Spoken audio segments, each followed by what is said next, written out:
हर मुलाकात पर भाई बहन एक दूसरे से अपनी असली पहचान छुपाते।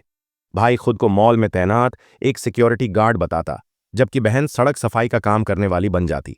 वे ठेलों से लाया हुआ खाना एक दूसरे को टिफिन में देते और जबरदस्ती खाने को कहते, लेकिन फिर उसे पीछे मुड़कर थूक देते थे। किसी को भनक तक नहीं थी कि बहन न्यूयॉर्क की सबसे अमीर महिला है और भाई देश का टॉप मिलिट्री जनरल। बचपन से ही दोनों में जबरदस्त कंपटीशन था, इसीलिए वे अपने असली रूप में कभी सामने नहीं आए। 20 साल गुजर गए, लेकिन हार मानना दोनों ने कभी सीखा ही नहीं।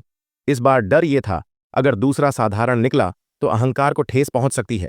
इसलिए दोनों ने एक झूठी कहानी गढ़ी। उन्हें यह नहीं पता था कि उनकी मां ही देश की छुपी हुई शासक है, जो वर्षों से परछाई में रहकर उन्हें तैयार कर रही थी। उसने सोचा था कि उसके बच्चे बड़ी ऊंचाइयों तक पहुंचे हैं, लेकिन जब उन्हें नौकरियों के भेष में देखा, दिल टूट गया। मदर्स डे के आते ही उसने एक फैसला लिया। अब सच सामने लाना है और दोनों की शादी भी तय करनी है। एक लड़का था बहुत अमीर अफसर और लड़की भी उतनी ही रईस थी। बाहर से परफेक्ट लगते थे, लेकिन असल में उनकी सोच अलग थी। रानी को बस अपने बच्चों की खुशी चाहिए थी। उधर बेटा अपनी मां के लिए एक तोहफा तैयार कर रहा था, 100 साल पुराना जंगली जिनसेंग, जिसे उसने शकरकंद में छुपा दिया। बहन ने 2 बेशकीमती मोती पाउडर बनाकर तिल के बीज जैसे डिब्बे में रखे, करोड़ों खर्च किए बिना घमंड किए। जब दोनों मिले तो फिर वही पुरानी होड़, एक दूसरे को छोटा दिखाने की। उन्हें अंदाजा नहीं था कि जो तोहफे उनके हाथ में है, उनकी कीमत करोड़ों में है।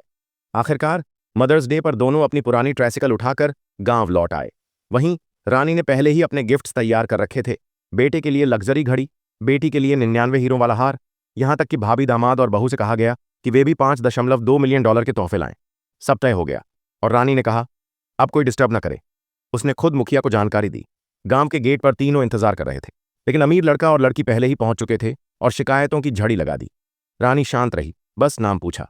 जब उन्होंने अपना परिचय दिया, रानी को पता चल गया कि ये वही लोग हैं जिन्हें बच्चों के लिए चुना गया था। उसी वक्त असली भाई बहन अपने बदले हुए भेष में वहां से गुजरे। परिवार ने उन्हें देखा, लेकिन पहचान नहीं पाया कि वो दुनिया की सबसे अमीर महिला और देश का टॉप जनरल है।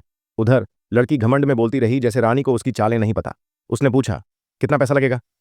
उसे क्या पता था, रानी ने तो पहले ही जिंदगी की सबसे बड़ी बाजी जीत ली थी। रानी ने ठंडे लहजे में कहा, शादी रद्द। ये सुनते ही लड़की बौखला गई। लड़के ने भी घड़ी जमीन पर पटक दी। रानी का गुस्सा फूट पड़ा, लेकिन तभी भाई बहन भी वहां लौट आए।